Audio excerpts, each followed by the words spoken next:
Dr. Danielle Laraque-Arena, and it's a pleasure to join you today.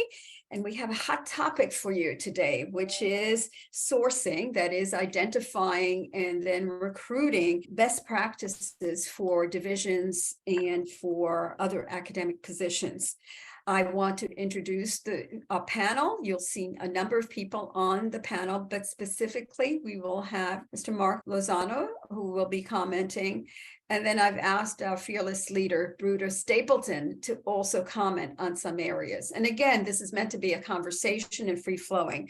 I'd like to first introduce this topic in the following way. Many of us have been in academia for a very long time, so we have various experiences in terms of identifying individuals, and we are committed to a diverse and inclusive process, but we've really evolved in our processes. So a caveat to this is that we would like to survey how well we're doing, and we're not presenting those data now, but how well are we doing in increased cognitive diversity, racial, ethnic, gender diversity, a whole host of other things.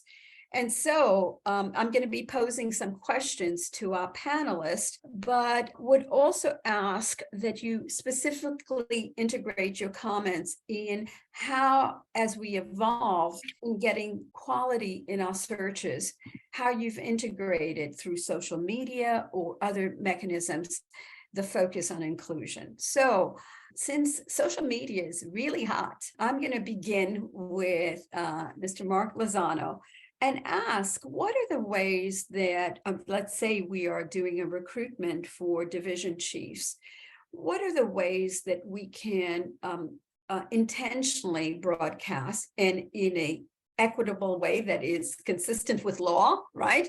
Non-discriminatory, actually display our interest in having a wide candidate pool. Can you share with us some of the social media tools that could be useful in that process? Thank you, Danielle. Yeah, we're fortunate, I think, in our space that there are tools specifically geared toward healthcare, and then there's broader tools from a social media aspect. The two tools that come to mind that we use most frequently are LinkedIn, which is a large professional network.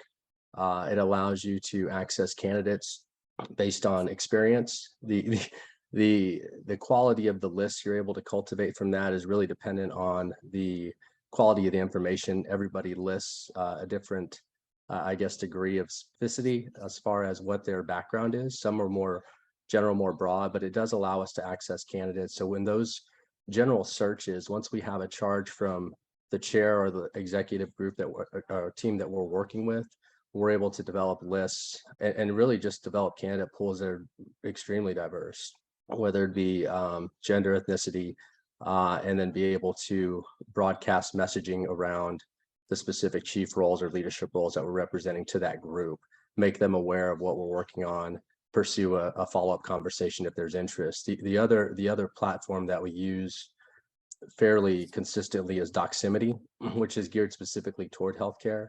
That platform allows you to filter by background, training, title. So once again, you have a good understanding of from your executive group of what you're looking for, you can really target specific groups and develop lists and then personalize messaging around that. So those tools are extremely helpful. Absolutely. Does anyone want to weigh in their experience in terms of use and non-use of social media as a way to source a candidate pool?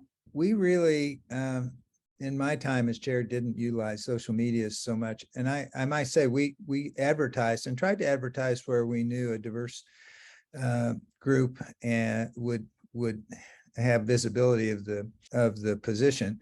I mean, I think one of the advantages of having a search consultant, as part of a search is that they have very rich databases in which to contact and send information. For instance, they may have a list of all of the minority specialists in an area that they can send specific information to, not leave to chance. The other thing is that most of the top candidates that we recruited didn't respond to an advertisement. And I was going to say that, making people aware of the position is very important, but a personal contact is really the key to getting the best candidates. And you asked about earlier about in our conversations about organizations. Many a chair is usually mostly involved in forming search committees and recruiting division heads, and the division heads usually are leading the faculty recruits. It's always important to stay in touch to know where the upcoming talent is, particularly if they've got outstanding fellows to recruit to. But most specialty societies have open position posting, and those is, I think, very helpful. And now the SPR and APS list open positions too and posting there. First of all, it's really important to be in the mix. I talked with somebody from Microsoft once, and they send people to the schools, and they get to know people who are up and coming. And the PAS and the AAP and the specialty society meetings are where the top people for leadership positions frequently are found, and being visible and utilizing those opportunities for networking has always been important to me. Looking at people who are in leadership positions who may not either that are up and coming or just emerging as leaders in societies, and the American Board of Pediatrics subspecialty committees, the leadership in specific, for instance, for me, the American Society of Pediatric Nephrology, looking at who's participated in the leadership development programs, making sure that people are both interested in receiving training and are emerging as leaders, as society leaders. Those are all ways that I have used to identify candidates and make available to the search committees. And nothing beats a call. Absolutely. But I'd like to hone in for a minute, since we're in the 21st century. And I have to tell you that the ways we've communicated in the past for perhaps our cohort, and we may be representing a couple of cohorts here, but I wanted to hear Craig's comments and then Valerie's comments.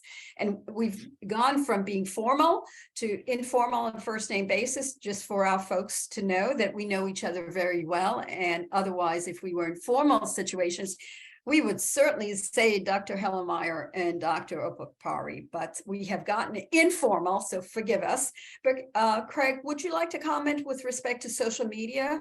Because I really wanted to focus in on this, and then I'll go back to Bruder in terms of organizational things. And keep in mind, the topic here is also to be more inclusive. So I'd like you to integrate in your responses how the use of whatever you're going to, share with us actually has that equity lens, meaning that you're looking at the applicant pool as broadly as possible, because we know that in our efforts in the past, we've maybe not done that as successfully.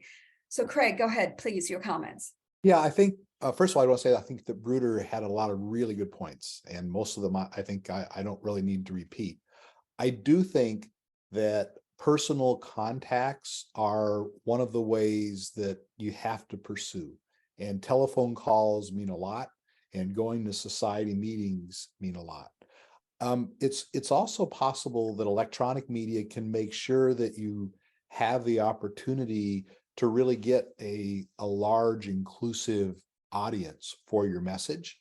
And I think that the fact that search firms can actually be more helpful in that, because many of these media that we use to reach the groups of individuals that we want to reach change over time.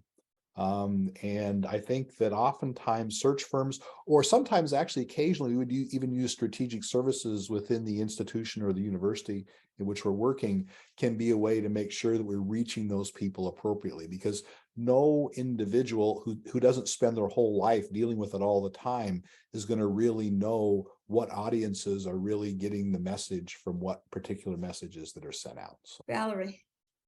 Yeah, no, I think there's a lot of great points that have been made.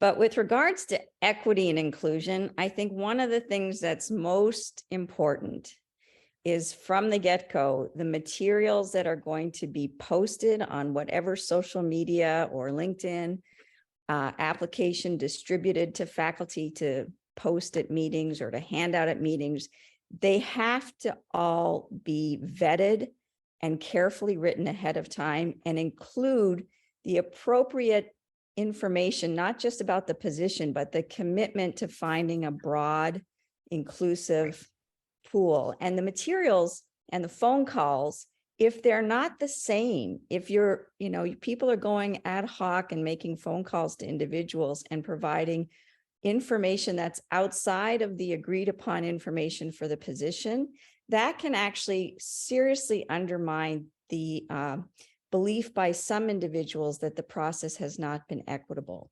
So I agree with all the points that have been made, but I think it's part of having a structure that oftentimes, again, a search committee can provide you, or a search consultant can provide you, that says, okay, we want you to broadly go out, but these are the materials we've all agreed that will be shared with all candidates we approach, so that you can ensure that that process is equitable and fair and inclusive to everybody. Thank you, Valerie, for pointing that out, because we know that the devil is in the details and how things are seen.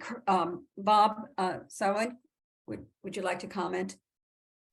Yeah, I wondered whether in general pediatrics or other specialty areas in pediatrics, whether there aren't groups of underrepresented minorities within that specialty. I know in surgery, for example, there's a Society for Black Academic Surgeons, which is a really robust group and can, I think, play a very important role in reaching out to minority candidates for leadership in academic surgery. And I wonder whether there aren't similar organizations in other parts of pediatric medicine. I think you touched upon what I was going to link back to, which is the question. So thank you so much, because you're exactly right, that within organizations, and I'm going to point to a few of them because I've been involved, I co-chaired the AP Task Force on Diversity and Inclusion, and that included a clear focus on workforce diversity. Of course, I think all of us are part of the APS, and CODI, which is the Committee on Diversity and Inclusion. I was a founding member of that. And that is exactly what I was going to point to, is that in fact, within organizations, there usually some subset of that organization and the organization mission statement may certainly pointed out that there's a focus on this and how to network within those areas. So I'm going to start with Bruder, because he has certainly championed this at APS, and how we actually maximize our ability to network in an equitable way, which is what Valerie has pointed us to, that if we make those specific calls, but it's with our buddies, and we're all guilty of this, so it's not to point fingers, okay? But how do we intentionally be more inclusive in our searches? And of course, we started with Mark, who was giving us, in terms of the search, professional search capabilities of making sure we have a broad applicant pool is what we're committed to. But how do those processes go forward in a way that really gives us the outcome that we want, which is quality, excellence, and pulling the candidate pool that really provides that. So Bruder, maybe you can start us off. Well, a lot of the contact points have been made in terms of, and Bob is exactly right. And for instance, the American Society of Pediatric Nephrology has a JEDI committee, and they have a very robust group of pediatric nephrologists of all ranks, and for them, they're very much interested in learning about open positions and that sort of thing. And I was also with you on CODI, and I know that letting people know about the position on CODI is important. I go back a little bit though to the personal commitment. First of all, the person heading the search and the chair to the search committee chair has to say, diversity is important and necessary for me to approve, the candidate. We have to have a diverse and inclusive, and I want to know your plan.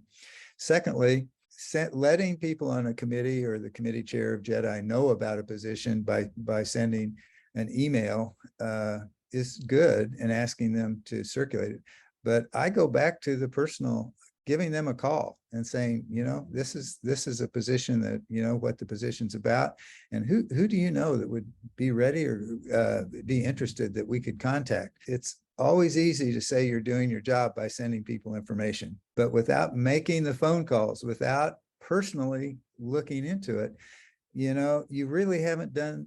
And I found also that, people are reluctant sometimes to respond to ads, but when you call and talk to them, they can ask questions and get a clearer idea of whether this would be something they might be interested in or not. So I think, the areas of contact are there, the academy, the board, the societies, but going to those committees and sending information alone is not going to necessarily get the response that you want. But I think it starts with the commitment at the top, whoever's in charge of the search saying this is a critical component, and we're going to at every aspect of this be looking at inclusion and appropriate communications. And I want to see the plan and hear about how you've really pursued that plan to get the best candidates in a diverse candidate pool. Great. Before I go to Chris, I want to comment. So one, leadership matters in terms of getting the outcomes that you want, is your point. I do want to point out, and my colleague Renee Jenkins is not here to join in the conversation, but Renee and I both are members of the National Medical Association. And of course, there's the National Hispanic Association and National Asian Association. The networking there and bi-directional communication is something that I think Renee probably would have added, and I add to this conversation, that yes, it's APS because we've achieved our academic sort of achievements and focused areas are within our specialty areas, the AAP, for me, it was the APA, the Academic Pediatric Association, and then the subcommittees that have that, but that the NMA is the national organization that has led from the beginning of segregation of academia, has led in terms of support of a diverse applicant pool. Okay, and now Chris, love to hear your comments. Well, this goes back a little bit to the issues we talked about with social media. I just wanted to make a point that I've observed in the last couple of years with the pandemic. And, talking about the person-to-person contacts, the phone calls, the way networking is done, has been done, I think is fundamentally changed because of several of our organizations that have gone, to virtual meetings and have stuck with it, or hybrid meetings and so forth. And the reason when it comes to recruiting candidates or getting a prospective pool of candidates, which I think we're going to touch on, it's been remarkable to me that at the PAS meeting, for example, when it went totally virtual, canceled and virtual and all of that, it suddenly developed this, sort of like a Twitter fest. I don't know. It was like all the social media that went along the column on the virtual page, which continued when we had the in-person meeting. And some of that was about jobs. And where, it used to be the paper job board, and people would collect there and then talk at the receptions and so forth. I think there's an opportunity there to, especially for leaders, you're looking for a division chief, a chair, faculty positions and so forth, to really use that communication, learn how to use it better, especially at meetings, but also at committees. The board is now doing almost all hybrid meetings and things like that, to learn the language and to recruit people who wouldn't have even really thought about a leadership position, didn't even know it was open, or didn't think that they would be considered or qualified. I just think it opens doors for us to think about, especially in establishing prospective candidate pools, which I think we definitely all have agreed on that we need to do, to start a search and then go look for people. It's great to have a pool that you can tap into through all of the mechanisms that you all have just talked about. So anyway, I'll just say that I think the pandemic a couple good things came about, and I think that's one of them, that we learned how to use social media and some of our personal communications with prospective candidates, et cetera, in a different way. And we could build on that. Wesley, you put your hand up so that I'll circle back to you, because I think that there are tools, and thank you, Chris, for those comments, that we did learn some key lessons from the pandemic, right? And in fact, I would say my communications personally, anecdotally, with a number of colleagues across the country from all walks of life has been electronic and virtual. So how do we translate that to supporting vision of a more inclusive environment? So Wesley, do you want to comment? Sure. Thank you, Danielle. And I just wanted to offer a different perspective on the same topic, if I could. Surely. And really specific to other conversations we've had as a group, other conversations we have with clients around the country about what a diverse search really means in academic pediatrics. Because in all honesty, we as a firm go to every, if it's a nephrology division chief search, we're going to go to every division in the country and break out all their people. And the benefit of pediatrics, if you're a department of pediatrics doing a search internally yourself, or if you're using a firm,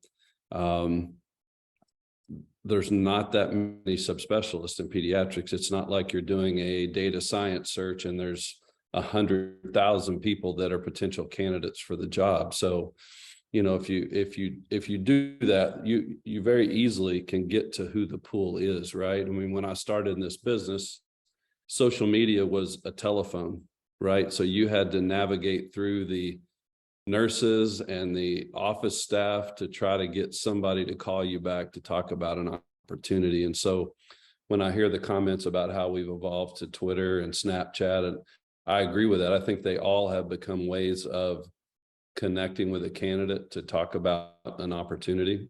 But all a search committee can do, or all we can do, is, you know, if the pool of applicants for a rheumatology division chief is X, you know, our goal is to get to a no with every potential applicant in that pool in all the ways we've talked about. But if you've actually talked to every candidate that's qualified for a division chief search in the United States, Canada, and maybe globally, you at least know that you've done everything you can to do a diverse search, because you've talked to those people, they've told you yes or no.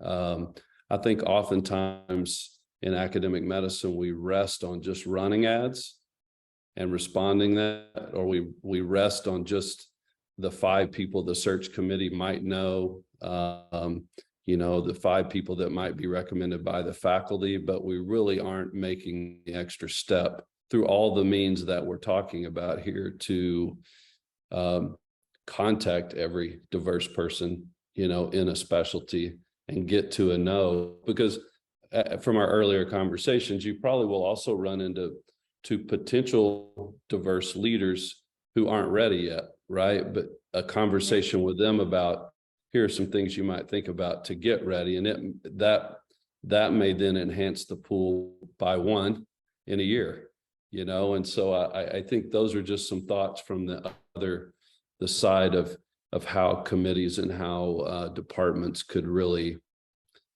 probably do a better job from a sourcing perspective to, at the end of a process, know it's been a diverse a process that supports diverse outcomes. So thank you. Thank you, Wesley. I think you pointed out something that I think we know, but you just kind of emphasized it, that the process itself matters, meaning that if you've touched base with every potential candidate, then you've not closed the door for anyone. Okay. And just that communication says, you know, you might be a candidate for this, can stimulate someone to think that they are within that pool of candidates to be considered. And I think that's a powerful message. So really, thank you for saying that. I'll give you an example that I've both Renee and I are part of this, and Renee was the first, and to date, I believe the only African-American woman to lead the AAP. And to date, I'm the only one to have led the APA. And a colleague of mine said something, who is fabulously prepared, said, when I saw you in that position, I thought it was doable for me. And so the idea that we intentionally say to people, of course you're in the applicant pool, and what do you need? You may be there, you may need additional support. What is it that we can do to say that everyone is included? So I open the floor. I don't know if Arnie and others may want to comment. You've been at this a very long time, and your wisdom is always very much appreciated. Sure, I'd be happy to. I think I would like to make 3 points. First, how the search comes out depends very much on how it starts. And I think it has to start with the responsible leader being very clear and very open and very involved in selecting the members of the search committee and giving them the correct charge. And it starts even before that, because that leader, if that leader has established a reputation for inclusiveness, then the search committee will understand that and identify with that and make sure that that's part of their process. And if that leader has not, it won't happen. So I think the leader and the charge are crucial. The composition of the search committee, I also think, is crucial. You need to have people who have expertise in the area. I've often seen search committees, especially for department chairs, where nobody from the department is part of the search committee. That's about the dumbest thing I've ever seen. You have to have people who understand the field and know the people in the field in order to get an expert and to know who the diverse candidates are, no matter how that's defined. But then I want to make the third point that Bruder made. It's personal contact. Every time I've been recruited, it's been because someone I respected, knew, called me and said,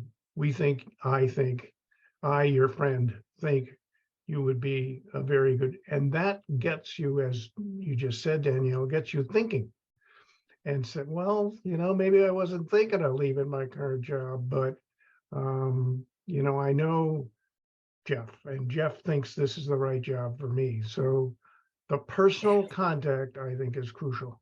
It doesn't help to have a big pool if the people in the pool are not interested in the job.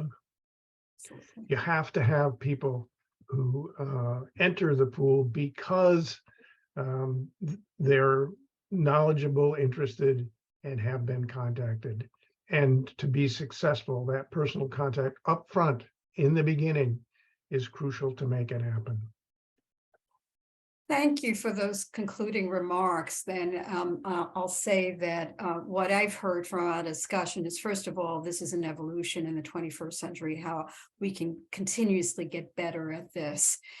That I think Valerie pointed out that we need to be careful about our own biases, because that may lead us down a pathway of looking only at those candidates that we think about and not be inclusive. But then I heard important messages about leadership, setting the tone for how we begin a search. And as Arnie said, and I think you didn't use the word, but I think that's what you were telling us, genuine interest in that individual, because that sets the stage for interest in becoming a member of that department or leading that department in whatever way.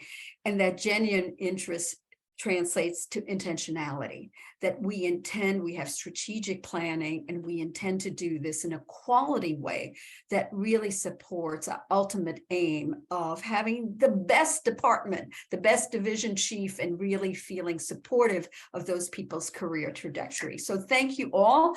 I think we could probably end here, but this is just the beginning of ongoing conversation about where Mark started us off, is how we use the tools that are available to us in the 21st century, and how we use those tools in intentional ways, but very equitable ways to really support our searches. So thank you, colleagues, for participating in this conversation.